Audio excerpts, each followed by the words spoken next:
हाय दोस्तों, किरण देवी टीचिंग में आपका स्वागत है।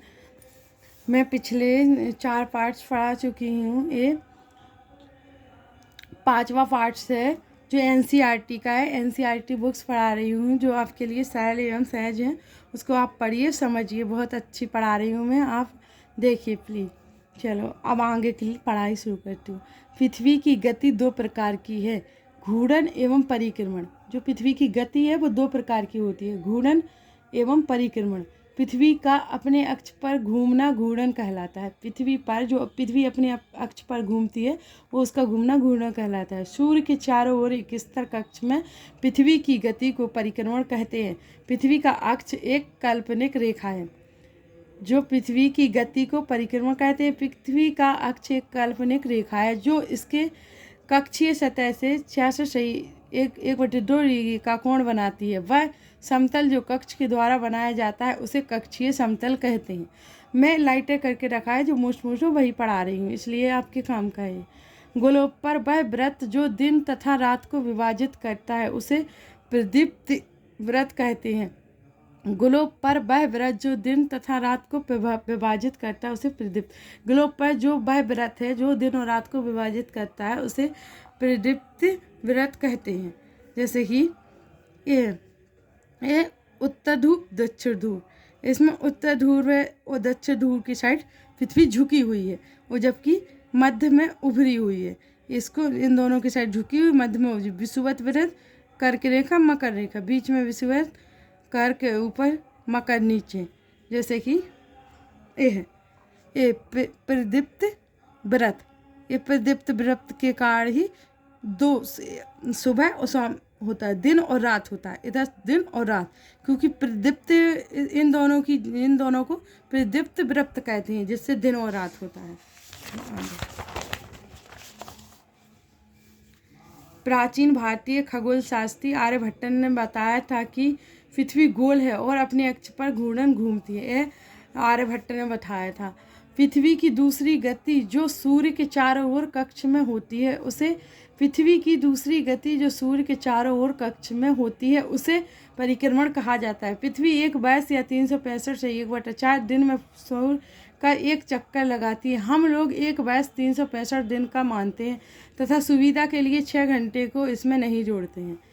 इसमें जो 6 घंटे को नहीं जोड़ते हैं, 6 घंटे मिला के एक वर्ष आता है। लीप वर्ष 29 फरवरी को पूरा मान लिया जाता है, एक दिन उसका जुड़ जाता है। जो हम 365 दिन ही मानते हैं, इनको हटा देते क्योंकि वो सब जोड़ के इकट्ठा करके लीप वर्ष 29 वर्ष का आ जाता है।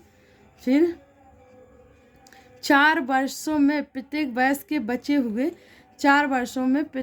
के बचे हुए 6 घंटे मिलकर एक दिन यानी 24 घंटे के बराबर हो जाते हैं। इसके अतिरिक्त दिन को फरवरी के महीने में जोड़ा जाता है। इस प्रकार प्रत्येक चौथे वर्ष फरवरी माह 28 के बदले 29 दिन का होता है। ऐसा वर्ष जिसमें 366 दिन होते हैं इसे लीप वर्ष कहा जाता है। पता लगे कि आपका लीप वर्ष कब होगा। जो 4 वर्षों में 6 घंटे मिला के 24 घंटे बन जाते हैं, उनको जो फरवरी माह में एक दिन को जोड़ दिया जाता है, जिससे 28 से 29 दिन हो जाते हैं और वह एक ऐसा वर्ष बन जाता है जिसमें 366 दिन होते हैं, उसको लीप वर्ष कहा जाता है। स्पष्ट है कि पृथ्वी दीर्घ वृत्ताकार पथ पर सूर्य के चारों ओर चक्कर लगाती है। ये तो पता ही है, पिछली क्लास में पढ़ा चुकी हूँ, आप देख सकते हो जाकर कि जो पृथ्वी है दीर्घ वृत्ताकार पथ पर सूर्य के चारों ओर चक्कर लगाती है। ऋतुओं में परिवर्तन सूर्य के चारों ओर पृथ्वी की स्थिति में परिवर्तन के कारण ही होता है। जो ऋतुओं में परिवर्तन होता है ना दोस्तों, वह चारों ओर पृथ्वी की स्थिति में परिवर्तन के कारण ही होता है। और आप देखेंगे कि 21 जून को उत्तरी गोलार्ध सूर्य की तरफ झुका होगा। जो 21 जून आती है ना, उस समय उत्तरी गोलार्ध सूर्य की तरफ ही झुका होगा, जबकि अपनी पृथ्वी है जो उत्तरी ही गोलार्ध की साइड है, क्योंकि तब अपनी पृथ्वी पर भी 21 जून को बहुत सा धूप आती। 21 जून को सिर के ऊपर सूरज आ जाता है सीधे। 21 जून को उत्तरी गोलार्ध सूर्य की तरफ झुका हुआ है। मोस्ट पढ़ाऊँगी और नहीं मैं पढ़ाऊँगी, क्योंकि फ़ायदा ही नहीं है, वो पढ़ो ना जो एग्ज़ाम के रिलेटेड है। फिर 21 जून को इन क्षेत्रों में सबसे लंबा दिन तथा सबसे छोटी रात होती है। पृथ्वी की इस अवस्था को उत्तर अयनांत कहते हैं। 22 दिसंबर को दक्षिण ध्रुव के सूर्य की ओर झुके होने के कारण मकर रेखा पर सूर्य की किरणें सीधी पड़ती हैं। 22 दिसंबर को दक्षिण ध्रुव के सूर्य की किरणें झुके होने के कारण मकर रेखा पर सूर्य की किरणें सीधी पड़ती हैं और पृथ्वी की इस अवस्था को दक्षिणायन कहा जाता है। क्या आप जानते हैं कि ऑस्ट्रेलिया में ग्रीष्म ऋतु में क्रिसमस का पर्व मनाया जाता है।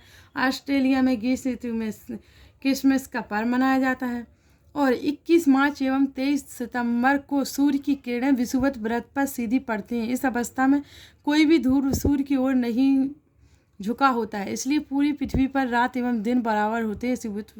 इसे विषुवत कहा जाता है। देखो दोस्तों, जब 21 मार्च एवं 23 सितंबर आता है ना, तो जो सूर्य है ना, सूर्य की किरणें उसी पर पड़ती हैं। इस तारीख को दोनों की जो विषुवत रेखा है 2 बार पड़ जाती है उस पर। और जो 21 जून है उसमें उत्तरी गोलार्ध में 21 जून को पड़ती हैं और दक्षिणी गोलार्ध में 22 दिसंबर को पड़ती हैं सूर्य की किरणें सीधी, क्योंकि पृथ्वी चक्कर लगाती है। तो जिस टाइम चक्कर लगाएगी, जिस टाइम सूर्य की किरणें, तो वही तारीख आएगी। 21 जून को उत्तरी गोलार्ध में, 22 दिसंबर को दक्षिणी ध्रुव पर और 21 मार्च एवं 23 सितंबर को विषुवत रेखा पर सीधी किरणें पड़ती हैं, जहाँ पर 12 घंटे की रात एवं 12 घंटे के दिन बराबर के पड़ते हैं वहाँ पर। जैसे इस प्रकार स्पष्ट है कि पृथ्वी के घूर्णन एवं परिक्रमण के कारण दिन एवं रात तथा ऋतुओं में परिवर्तन होता है। इस प्रकार पृथ्वी घूर्णन परिक्रमा करती है, तो इस कारण ही ऋतुओं में भी परिवर्तन होता है। जैसे पृथ्वी के परिक्रमण तथा पृथ्वी के अक्ष के निश्चित दिशा में झुके होने के कारण ऋतु परिवर्तन होता है। पृथ्वी के जो परिवर्तन होता है ना, परिक्रमण एवं घूर्णन करती है, उसी के कारण ही ऋतुओं में परिवर्तन होता है। देखो दोस्तों, अगर पढ़ना है तो इंसान जितना भी समझा रहा है उसको भी पढ़े तब भी समझ जाता है। अगर जिसका मन ही नहीं है तो वो नहीं समझ पाएगा, उसका मन ही कहीं और भटक रहा होगा तो वो कैसे समझेगा पहले बार। और जिसको पढ़ना है वो समझ जाएगा। मैं इतना एफर्ट डाल रही हूँ कि समझ जाएंगे बच्चे, इसलिए थोड़ा आप भी समझने की कोशिश करिए। मैं बहुत अच्छा पढ़ा रही हूँ, मेरे हिसाब से मैं बहुत अच्छा पढ़ा रही हूँ और आप भी समझिए, इससे आपको समझ आएगा। इस पर मत जाइए कि क्या है क्या नहीं है, रंगीन नहीं है, ऐसा वैसा। देखिए दोस्तों, NCERT एक वो डोज है जो बहुत अच्छा होता है, क्योंकि वर्ग 2 वर्ग 1 जिसका सोशल साइंस है उसके लिए बहुत अच्छा है, क्योंकि ये सभी में आता है। जिसने इसको पढ़ा है ना, वो उसका एग्ज़ाम क्वालिफाइड ही हुआ है। क्योंकि लोग NCERT नहीं पढ़ते हैं ज़्यादातर, उनको बोरिंग लगता है क्योंकि बहुत सारा पढ़ना पड़ता है। इसलिए प्लीज़ आप पढ़िए, समझिए। बहुत अच्छा पढ़ा रही हूँ मैं, समझने की कोशिश की, आप समझोगे तो समझ आएगा। और आप जो नए आए हों जो वो सब्सक्राइब कर लीजिए, जिससे नोटिफिकेशन आएगा तो आप आगे के लिए भी वीडियो वॉच कर पाएंगे। इसलिए आप सब्सक्राइब कीजिए और लाइक भी कर लीजिए, जिससे आप आगे की वीडियो को भी देख पाएंगे और समझ पाएंगे। Thank you.